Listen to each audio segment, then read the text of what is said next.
KKMD 792화 미 군사 전문지 브레이킹 디펜스 번역 FA-50 블락 20 12대 추가 주문 확정에 KF-21까지 강화되는 필리핀 공군력에 복잡해지는 중국의 셈법.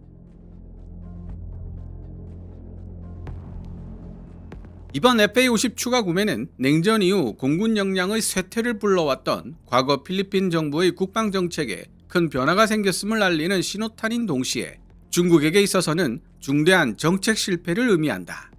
중국 정부가 필리핀 정부를 협박하기 위해 해상 민병대 및 해안 경비대를 선봉대로 삼아 적대적 회색지대 전술을 행사한 것이 오히려 강력한 역효과를 불러온 셈이다.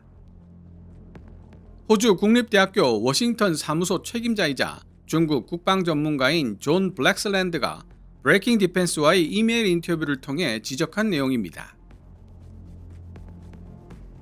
2025년 1월 22일 미국 군사 전문지 브레이킹 디펜스는 필리핀 정부가 FA-50 경전투기 12대를 추가로 조달하기로 결정했다는 소식을 전했습니다.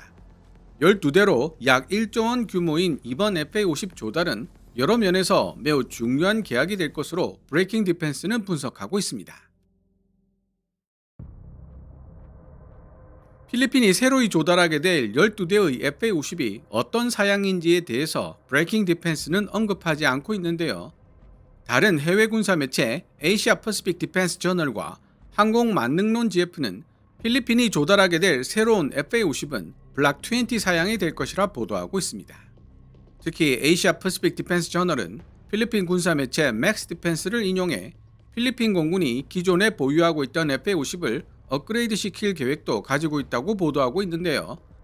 스나이퍼 타겟팅 포드와 300갤런 연료 탱크, GBU-12 및 GBU-49 레이저 유도폭탄 통합, 델타 203이 사격 통제 레이더를 개량하여 시계외 공중전용 중거리 공대공 미사일 운용이 가능한 사양으로 개량할 것이라는 사실을 알려주고 있습니다. 이로써 필리핀은 총 24대의 FA-50을 보유하게 되는데요. 대한민국 공군에서 로우급으로 운용되고 있는 FA-50을 24대 보유하는 것이 중국 상대로 무슨 의미가 있겠나 라는 의문이 생길 수 있습니다. 미국 군사 전문지 브레이킹 디펜스는 이러한 의문에 대한 나름대로의 견해도 제시하고 있는데요. 기사를 읽고 있으면 필리핀 정부의 한국산 전투기 구매가 FA-50 블락 20로 끝날 것 같지는 않다라는 생각을 하게 됩니다. 일단 2025년 1월 22일에 게재된 브레이킹 디펜스의 기사를 번역해 함께 살펴본 뒤 KF-21 보라매의 필리핀 진출 가능성에 대해 생각해 보도록 하겠습니다. 브레이킹 디펜스 기사 원문은 노란색 글자로 제 개인적인 생각이나 의견은 하얀색 글자로 표시됩니다. 이번 FA-50 전투기 구매는 필리핀과 미국의 또 다른 동맹국이자 FA-50 개발국인 대한민국과의 결속을 더욱 굳건하게 다지고 중국이 남중국해에서 영유권을 확보하기 위해 구사하고 있는 회색지대 전술 유지에 더 많은 비용이 필요하게 될 것이라는 사실을 강력하게 시사하고 있다.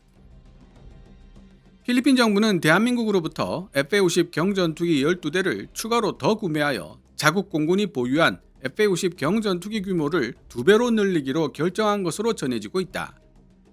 군사 전문가들은 브레이킹 디펜스와의 인터뷰에서 FA-50 추가 도입과 블락 20 업그레이드를 통한 공군력 강화 조치가 중국의 군사적 압박에 대한 해법이 되어주지는 못하겠지만 중국 정부의 셈법을 복잡하게 만들 수는 있다고 분석했다. 필리핀 국방부가 이번 달 초 Procurement Monitor Report에 공개한 신형 FA-50 조달 계약은 6억 8,300만 달러, 현재 환율로 9,700억 원 규모다. 이 보고서에는 정확하게 몇 대의 FA-50을 구매할 것인지는 언급되지 않고 있지만 아시아 퍼시픽 디펜스 저널 같은 언론들의 보도에 따르면 12대 정도로 추산되고 있다. 브레이킹 디펜스와의 인터뷰에 응한 2명의 군사 전문가들은 FA-50 전투기의 새로운 가세는 광대한 섬으로 구성된 군도국가 필리핀의 공군 역량에 상당한 도약을 의미하지만 중국이 자랑하는 가장 진보된 전투기들, 예를 들면 제-20 마이티 드래곤 같은 전투기에 심각한 위협이 될 가능성은 낮다고 지적했다. 토마스 쇼울과 사비나 쇼를 비롯해 남중국해 여러 지역에서 영유권을 주장하고 있는 중국은 해당 지역에서 필리핀군을 몰아내기 위해 끈질기면서도 종종 대담하게 이를 데 없는 군사적 압력을 가하곤 했다.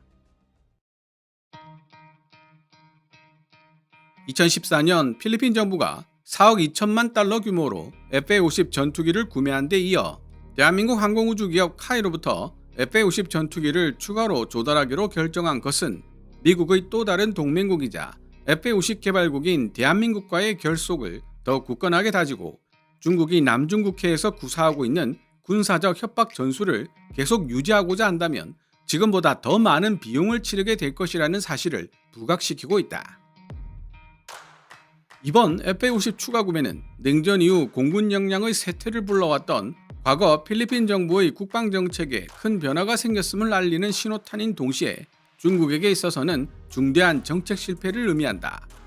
중국 정부가 필리핀 정부를 협박하기 위해 해상 민병대 및 해양경비대를 선봉대로 삼아 적대적 회색지대 전술을 행사한 것이 오히려 강력한 역효과를 불러온 셈이다.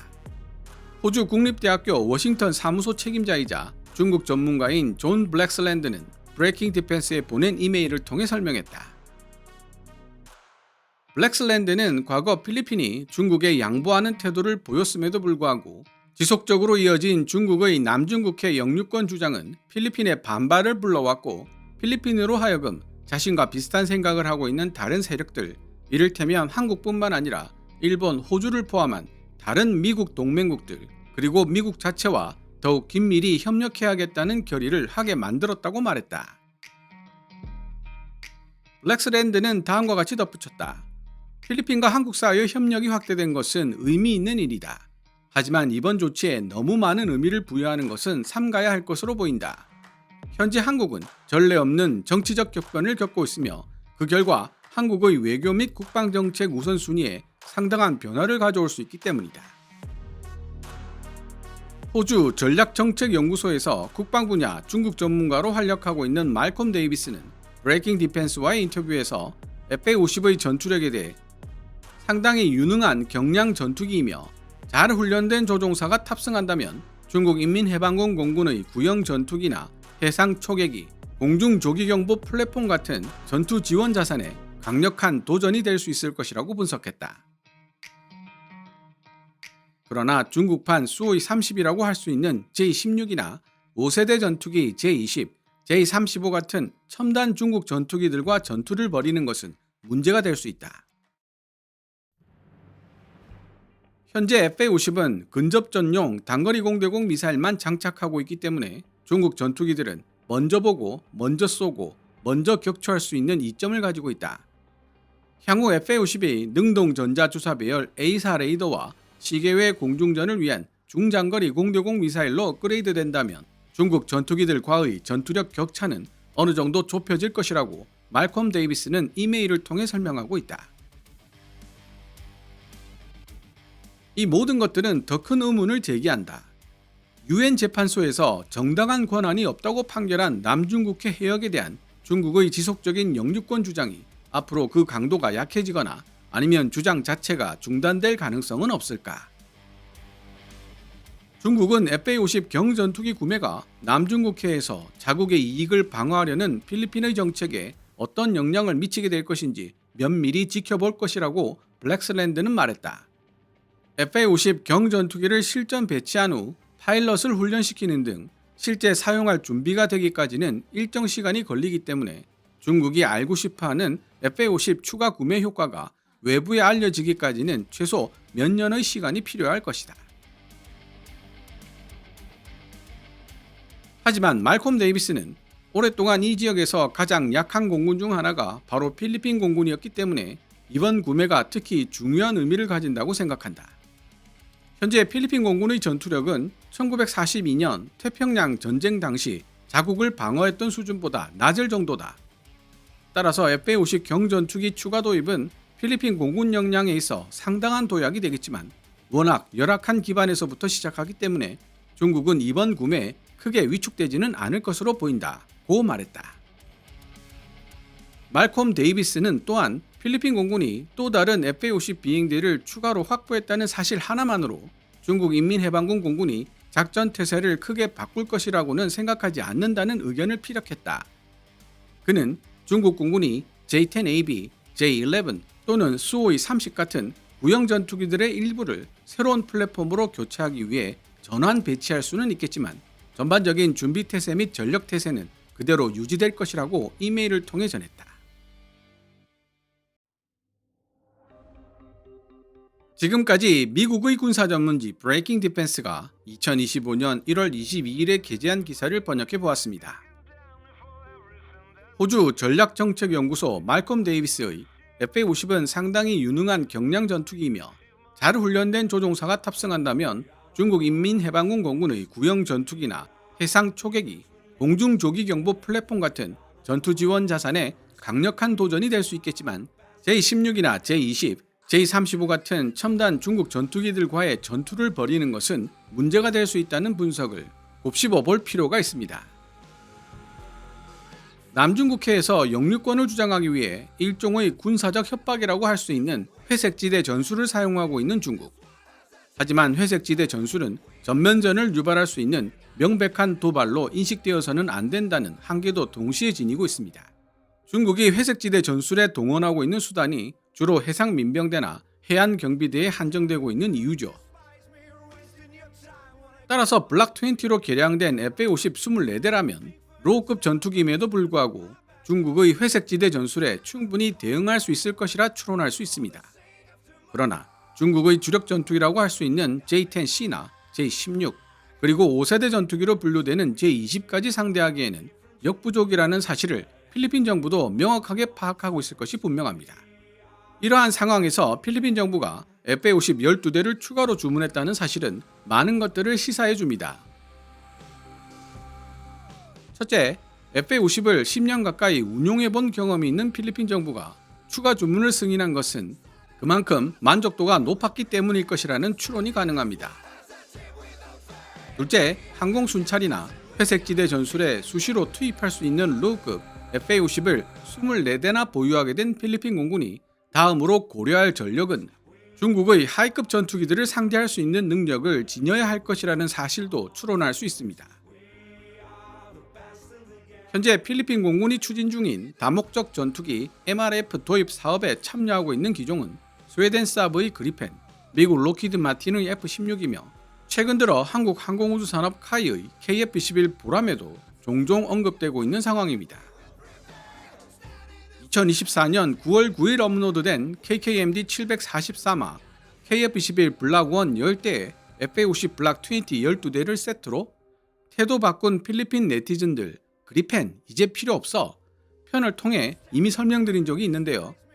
FA-50 블락 20 12대 추가 구매는 현실화되었으니 필리핀 정부가 KF-21 블락 1 10대를 도입한다면 예상대로 일이 진행되는 셈입니다.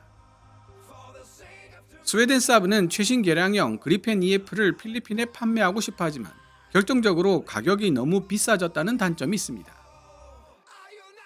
로키드 마틴의 F-16은 미국의 전폭적인 지원을 이끌어낼 수 있다는 장점이 있지만 오래전에 만들어진 플랫폼으로 머지않은 미래에 단종의 위험이 있으며 중국의 5세대 전투기들을 상대하기에는 부족함이 있다는 평가를 받고 있습니다. 여기 더해 수요에 비해 공급이 딸리고 있어 주문을 하더라도 2020년대 안으로는 납품을 받지 못한다는 단점도 있고요.